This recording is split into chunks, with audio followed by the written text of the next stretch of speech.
জীবনের প্রথম এমন অনুভূতিহীন একটা ঈদ কাটালাম। ঈদের একটা দিন গেল কিন্তু মনের মধ্যে ঈদের কোনো ফিলই ছিল না। আসসালামু আলাইকুম এভরিওয়ান। ঈদের দিন কি করলাম সেটা নিয়ে থাকছে আমার আজকের ব্লগ। এই তো ঈদের দিন সকালবেলা আমরা একদম ভোরে ভোরে গ্রামের বাড়িতে পৌঁছে গিয়েছিলাম। আমরা আগে যেতে পারিনি, যার জন্য একদম ঈদের দিনই ভোরে ভোরে চলে গিয়েছিলাম।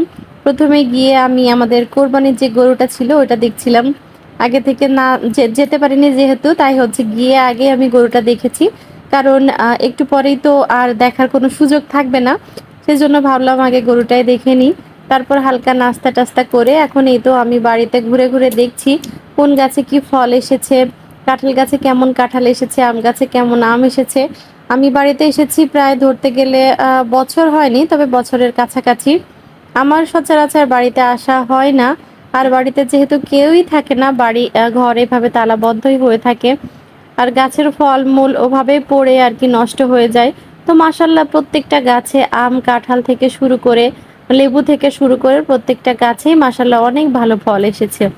এরপর এই তো এদিকে সবাই মিলে মাংস কাটাকাটি করতে ব্যস্ত। আমাদের মোটামুটি সকাল ১০টা থেকে ১০:৩০টার মধ্যে আর কি মাংস কাটাকাটি থেকে শুরু করে মাংস ভাগ করা যাবতীয় সবকিছুই হয়ে গিয়েছিল। এখানে এই তো আমার ছোট বাবাটা বসে বসে মাংস কাটাকাটি দেখছে। বাড়িতে এসে মাশাআল্লাহ ও অনেক খুশি। অনেক লোকজন দেখে, তারপর হাঁস, মুরগি, গরু, ছাগল, বিড়াল এগুলা দেখে সে যে কি পরিমাণ খুশি। এমনিতেই তো ও লোকজন অনেক পছন্দ করে। তার উপরে আবার হাঁস আছে, মুরগি আছে, বিড়াল আছে, কুকুর আছে। তো সবকিছু দেখে আর ওর সে সাথে কিছু কাজিনও আছে। তো সবকিছু দেখে ও একবারে খুশির সীমা নেই ওর। তো যাই হোক, এরপরে তো এদিকে আমরা আমাদের ভাগের মাংসটা নিয়ে এসেছি। এখন এটাকে আমরা ভাগ করছি আত্মীয়স্বজনের জন্য, প্লাস পাড়া প্রতিবেশী যাদেরকে দিব তাদের জন্য আর কি ভাগ করছি। তো এই কাজটা অনেক বেশি ভালো লাগে। সামরিনের বাবা বলছিল আমাকে করার জন্য, কিন্তু গরমের মধ্যে আমি আর মাংসটাকে হাত দিলাম না। আর বাবু ছিল, যার জন্য আমি আর এত ঝামেলা করলাম না। আমি বললাম এবার তুমি ভাগ করো, না হলে কিন্তু প্রতিবার আমি নিজ হাতে ভাগ করি, আমি নিজ হাতে সবাইকে দিই। এটার মধ্যে কিন্তু আলাদা একটা আনন্দ আছে। তো যাই হোক, এই তো এরপরে হচ্ছে মাংসের সাথে যে হাড়গুলা ছিল সেগুলো মিশিয়ে নিচ্ছি। সলিড মাংসের সাথে হাড়গুলো মিশিয়ে নেওয়া হলো। এরপরে এই তো ভাগে ভাগে দেওয়া হচ্ছে। সবার জন্য প্যাকেট প্যাকেট করে নিচ্ছি, প্লাস আমাদের জন্য প্যাকেট করে নিচ্ছি একসাথে। যাতে করে পরে আমার আর কষ্ট করতে না হয়। আমরা বাসায় যাব আরও দেখা যাচ্ছে বিকাল বা সন্ধ্যার দিকে, তো এতক্ষণ মাংস এভাবে রাখলে তো নষ্ট হয়ে যাবে। তাই একসাথে প্যাকেট করে আমরা আমাদের গ্রামের বাড়িতে যে ফ্রিজটা আছে ওটার মধ্যে রেখে দিব। তারপর যাওয়ার সময় আর কি বের করে নিয়ে যাব। তো এদিকে তো আমার হচ্ছে বাবা দুইটাও চলে এসেছে মাংস ভাগ করা দেখতে। তো ঈদের একটা দিন ওদেরকে নিয়ে কোথাও ঘুরতেও যেতে পারলাম না। আগে হতো কি, যখন আমার শ্বশুর শাশুড়ি ছিল তখন আমরা গ্রামে আসতাম আগে। দেখা যাচ্ছে ঈদের একদিন আগে আসতাম বা চাঁদ রাতে আসতাম। আসার পর আমরা তো ওর বাবার যে কদিন ছুটি থাকতো ওই কদিন থাকতাম। তো হচ্ছে ঈদের দিন যতই ব্যস্ত থাকি না কেন, দেখা যাচ্ছে কোরবানির সব কাজ বাজ সম্পন্ন করে তারপর বিকালে আমরা ঘুরতে বের হতাম। কিন্তু এবার সেটাও হয়নি, মানে কিভাবে যে দিনটা পার হলো বুঝলামই না। এরপরে এই তো ওই দিককার সব মাংসের কাজ আমরা শেষ টেস করে এরপর এসেছি আম কাঁঠাল পাড়ার জন্য। তো মোটামুটি গাছে অনেক আমই হয়েছে। আর বেশিরভাগ আম পেকে পড়ে নষ্ট হয়ে গেছে নিচে। আসলে বাসায় লোকজন না থাকলে যেটা হয় আর কি। তো এই তো এক বালতি আম একদম ভর্তি হয়ে গেছে।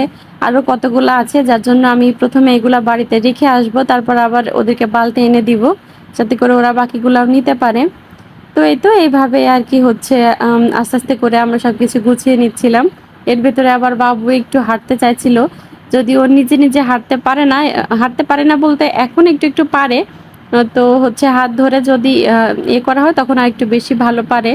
তো ওর বাবা বলছিল তো মাটিতে ছেড়ে দিতে, কিন্তু আমি দেখলাম না, একবেলার জন্য এসে এখন আর ছেড়ে দিচ্ছি না, এভাবে হাত ধরেই হচ্ছে হাঁটাই। তো এই তো এরপর হচ্ছে এক গাছের আম পাড়া শেষ করে এবার অন্য গাছে এসেছি। আর এই গাছটাতে নতুন এই বছরে আম ধরেছে, মাত্র ২টা আমই ধরেছে। তো মাশাআল্লাহ সাইজে বেশ বড় গাছ পাকা আম, দেখতেও ভালো, ঘ্রাণটাও অনেক সুন্দর ছিল। তো এরপর এই তো হচ্ছে কাঁঠাল পেড়ে নিচ্ছি।